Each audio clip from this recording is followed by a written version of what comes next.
O berço da civilização está a morrer. O grande rio Eufrates, que alimentou a Babilônia, a Suméria e foi testemunha do Jardim do Éden, está a transformar-se em pó.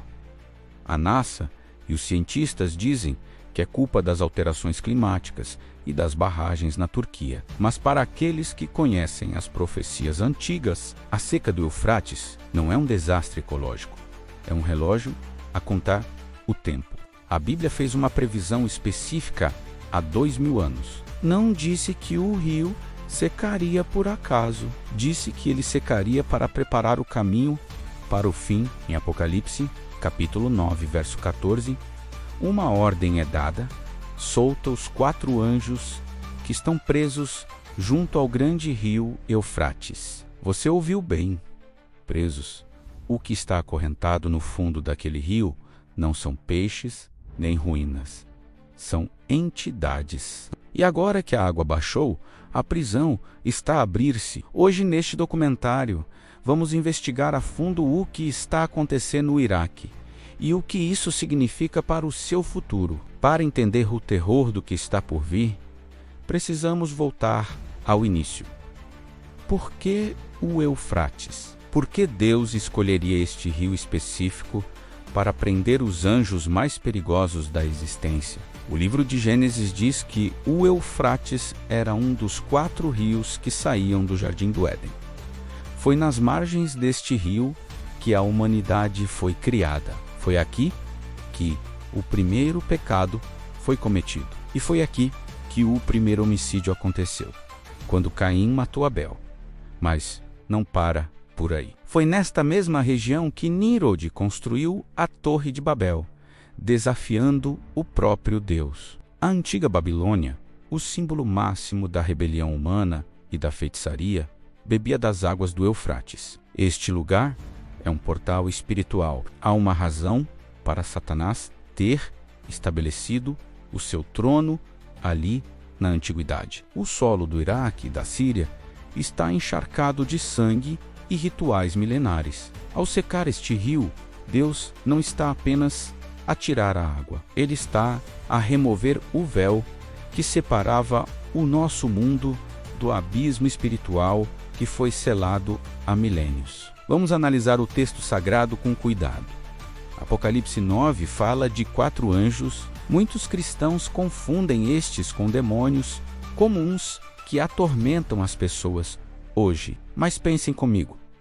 Os demônios estão soltos. Eles tentam, mentem e destroem todos os dias. Se estes 4 anjos precisaram ser acorrentados fisicamente por Deus no fundo de um rio, isso significa que eles são de uma hierarquia muito mais letal. Estudiosos de textos antigos, como o livro de Enoque, acreditam que estes podem ser líderes dos vigilantes. A classe de anjos que desceu à terra antes do dilúvio e corrompeu a genética humana. Eles eram tão poderosos e ensinaram tantas atrocidades à humanidade que Deus não permitiu que vagassem pela terra.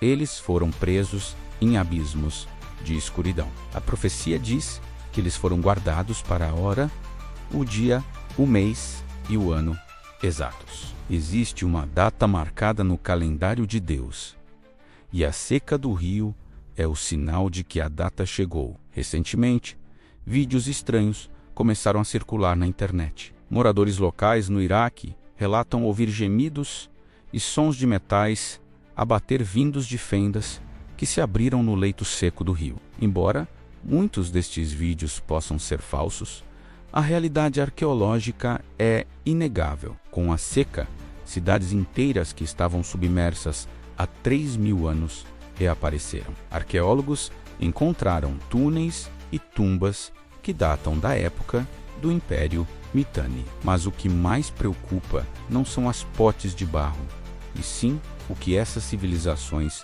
adoravam. Eles adoravam deuses do submundo. Eles acreditavam que o rio era a tampa que segurava o inferno. Agora que a tampa foi removida, o que impede essas entidades de subir? Mas a libertação destes 4 anjos é apenas o começo. A Bíblia diz que Assim que eles forem soltos, eles liderarão um exército. Apocalipse 9, verso 16 diz: o número dos exércitos da cavalaria era de 200 milhões. Você consegue imaginar um exército de 200 milhões? Na Segunda Guerra Mundial, o número total de soldados envolvidos foi de cerca de 70 milhões. Este exército é quase 3 vezes maior. João, o profeta, descreve estes cavaleiros de forma aterrorizante. Ele diz que os cavalos têm cabeças de leão e caudas de serpente, e que das suas bocas saem fogo, fumo e enxofre. Alguns intérpretes modernos dizem que João, sendo um homem do século I, estava tentando escrever tanques de guerra, helicópteros e mísseis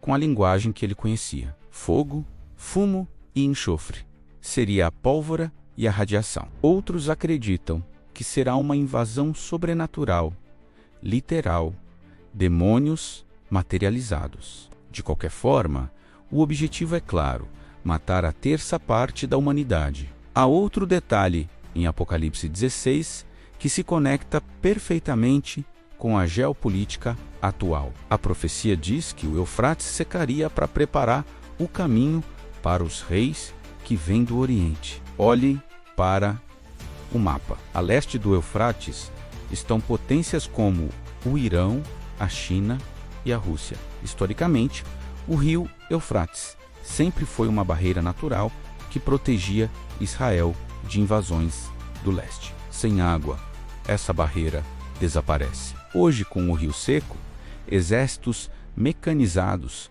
podem cruzar a fronteira em questão de horas. A estrada está pronta. O palco está montado para a batalha do Armagedon. Nunca na história da humanidade tivemos a tecnologia para um exército de 200 milhões, a seca do rio e as armas de destruição em massa. Tudo ao mesmo tempo, até agora. O rio Eufrates está a gritar conosco. Cada metro de água que baixa é um aviso divino de que o tempo da graça está a acabar. Os 4 anjos estão a ouvir o ranger das correntes a soltar-se. A pergunta que você precisa fazer a si mesmo não é quando isso vai acontecer, mas sim onde eu estarei quando acontecer. O mundo está distraído com política, entretenimento e vaidade, mas os sinais estão na terra, na água e no céu. Não deixe que o fim o apanhe de surpresa como um ladrão de noite. Se este documentário abriu os seus olhos, compartilhe-o. Talvez seja a mensagem que alguém precisa ouvir hoje para acordar. O Eufrates está a secar e o rei está a voltar. Inscreva-se no canal.